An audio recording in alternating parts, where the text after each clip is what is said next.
पुढची महत्त्वाची बातमी, राज्यात कुठेही पेट्रोल किंवा एलपीजीचा तुटवडा नाहीये। नागरिक अफवांमुळे घाबरून साठेबाजी करतायत। नागरिकांनी घाबरू नये आणि अफवांवर विश्वास ठेवू नये।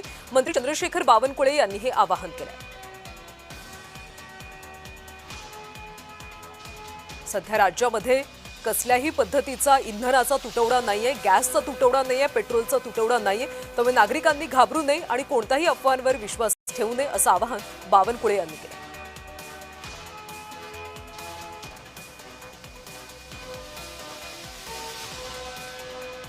राज्यात पेट्रोल आणि एलपीजीचा तुटवडा अशा पद्धतीच्या अफवा पसरवल्या जातात आणि त्यामुळे नागरिक साठेबाजी करत असल्याचं पाहायला मिळते।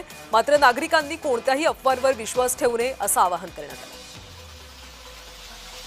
कुठेही एलपीजी कमी नाही, कुठेही पंपावर पेट्रोल कमी नाही। फक्त कुणीतरी एक पुडी सोडली, घाबरवलं सोशल मीडियाच्या माध्यमातून। त्यामुळे रंगाच्या रांगा काही डबकी घेऊन काही हे घेऊन साठवणूक करण्याकरता, साठा तयार करण्याकरता। घरी समजा माझ्याकडे सिलेंडर असेल 8-10 माझ्याकडे, तर मी माझे सर्व सिलेंडर भरून ठेवण्याच्या चक्करमध्ये आहे। माझ्याकडे 4 सिलेंडर आहेत, 4ही सिलेंडर भरून ठेवायचे। यामुळे रांगा लागतात आहे।